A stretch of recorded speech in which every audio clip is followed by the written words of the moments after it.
Would you like to live longer? And would you like to do it healthy? Thanks to the Zen story you are about to hear, you will discover the 12 secrets to longevity according to Buddhist wisdom. So stay until the end because you will have in your hands the recipe to live longer, but above all healthy. But before continuing, if you haven't already done so, subscribe to the channel, activate notifications, and share the video. Thanks to these small gestures, you will help us produce new content every day for your spiritual growth. In an ancient Buddhist monastery located near Okinawa, the almost century-old monk Tahori was giving a lecture on the reasons, physical and spiritual, that allow certain people to live much longer than others. Dear disciples, began the Master, the fountain of youth is still a mystery, both for us and for science. However, there are lands far from each other that offer us valuable lessons, and who remind us how the wisdom we have been teaching for hundreds of years has a correlation with longevity. A disciple respectfully asked, "Master, what are the lands you are talking about, and how do they relate to living longer?" "There are areas of the world called blue, in which the inhabitants are much longer lived than in the rest of the globe," replied Tahori. "But what allows these places to be so special? Is it the places or the genetics of these people that make the difference?" Let's say straight away that certain results never happen by miracle, and that the answer doesn't even lie in genetics, since the places in question are thousands of kilometers away from each other. The fact is that the inhabitants of these areas of the world, Okinawa in Japan, Nicoya in Costa Rica, Ogliastra in Sardinia, Loma Linda in California, and the island of Icaria in Greece, adopt a style particularly protective life. And since their habits have ties to older Eastern teachings, I have put them together and will now share them with you. The first habit that makes the inhabitants of these lands live longer is that of moving. Movement is an integral part of their existence, said Tahori. Observe the world around you. Every step you take is an act of awareness that helps you live healthier. Today we have gyms, but go beyond that, he said. The healthiest movement is the one we gracefully cultivate as we go about our daily activities. So take a walk with your dog, dedicate yourself to your garden, do some work around the house. Every conscious action you take is a gift you give to your body and mind. Also, don't underestimate the spiritual aspect of movement. Experience the dance of life as you immerse yourself in daily activities. Walk in nature. Feel the contact of the earth beneath your feet. The beauty of movement lies not only in the fine exercise to himself, but in the harmony you find in your daily life. The second habit that Master Tahori spoke about is that of preferring a plant-based diet. Your diet, he said, should be guided by nature. Choose fresh seasonal vegetables and legumes, and if you don't want to give up meat completely, consume as little of it as possible. And then, cultivate an intimate relationship with food. Explore the richness of colors in your dishes, favoring fruit and vegetables of various colors. Embrace the benefits of legumes, rich in proteins and nutrients. Let the table become the altar of your health. Respect the ingredients that nourish your body and soul. And above all, while you eat your meals, focus on what you are doing and be grateful for what you have on your plate. Another important rule that the populations of these lands follow, and that we have handed down for centuries, is that of eating up to 80%, continued the monk. Okinawa people have an ancient saying, harahachi-bu, which means to stop eating before you are completely full. This approach, combined with larger meals in the morning, promotes better sleep and healthier digestion. Listen to your body during the meal.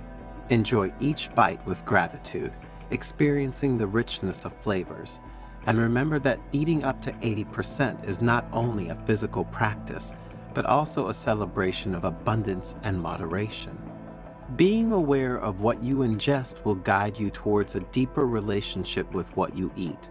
Therefore, take care of the spiritual aspect of this practice. Having a purpose in life is another of the habits that make certain people live longer and healthier both physically and mentally. Call it Ikigai, call it Plan de Vida. Tahori said with conviction, having a deep purpose is the key to a fulfilling life. Beyond work, ask yourself, why do I wake up in the morning? This is your Ikigai, your motivation. Dig into the depths of your being to discover your Ikigai. Explore passions that nourish your soul and contribute to the well-being of others. Having a purpose in life is like a star that guides you through the darkest nights. Live each day with purpose, experiencing the joy that comes from contributing to the world around you. Living the community is another important secret that the monk introduced. Belonging to a community, faith-based or otherwise, is a common bond in the so-called blue zones, said the master.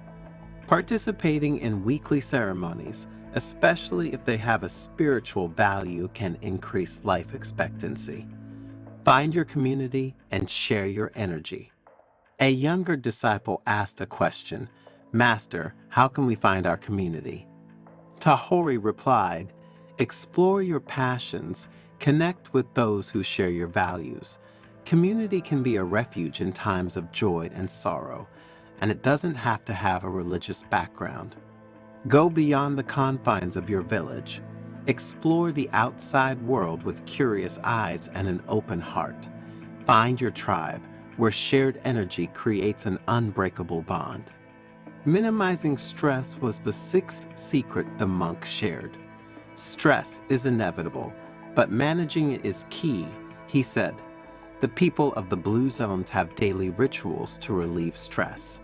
Even a simple Sardinian happy hour or an Icarian nap are ways to face daily challenges.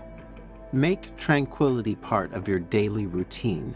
Find out what your personal rituals are that help you disperse stress. Meditation, deep breathing, or simply contemplating nature can be your refuge.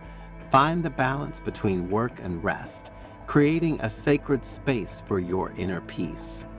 The seventh habit that prolongs life, continued Tahori, is to consume alcohol in moderation. 1 or 2 glasses of red wine a day, often during meals with friends, constitute a healthy tradition that helps the body and the spirit. So, if you choose to drink alcohol, do so with awareness. Look for quality rather than quantity. A glass of a good red wine can become a moment of sharing and pleasure. Enjoy it with awareness and without exaggerating. The 8th healthy habit the monk spoke about was giving priority to family. The importance of family is evident in all the lands we're talking about. Healthy relationships with the people you love can add years to your existence. Take care of your loved ones. Keep family bonds strong. Cultivate the family as if it were a lush garden. Invest time in relationships, nourishing bonds that resist the storms of life. The family is not just a refuge, but a source of strength and joy. Be present for your loved ones, because in every hug there is a secret to longevity. Cultivating a sense of belonging is the 9th habit to carry forward. Those around you have an impact on your health, the monk said with conviction. Joining groups that promote a healthy lifestyle can positively influence your life. You form lasting bonds, like the moai of Okinawa. The younger monk asked a question, "Master, what can we do to cultivate a deeper sense of belonging?" Tahori replied, "Cultivate connection with those around you. Actively participate in groups that share your interests. Be a beacon of positivity and support, for in every connection lies a part of our true essence." The penultimate habit to cultivate is that of always being able to wonder. In the blue zones, wonder is a daily companion. Okinawans approach life with curious eyes, keeping the flame of enthusiasm alive, concluded Tahori. Always observe the world with new eyes, even in small things. Wonder is an antidote to monotony. It fuels creativity and keeps the spirit young. Finally, said the master, cultivate wisdom like a flourishing garden. Listen to elders with respect and learn from their experiences. Wisdom is the lighthouse that guides you through the storms of life, offering a compass for thoughtful decisions and deep relationships. Tahori concluded his lesson by telling his disciples, life is a unique path. Follow these 12 secrets with a light heart and an open mind. Each of you is the gardener of your own destiny. Cultivate longevity with love, awareness, and connection. The true fountain of youth lies in the wisdom of living in harmony with the world around us. Tahori, after having exposed the 12 secrets, stopped for a moment of reflection. Then he raised his eyes to the starry sky and breathing deeply he added, remember, life is a unique journey and each secret is a piece in the mosaic of longevity. But there is an invisible thread that binds them all, the spiritual aspect. Cultivate your spirituality, connecting with the essence of life. Wisdom, gratitude, and love are roots that anchor the soul in the eternal dimension.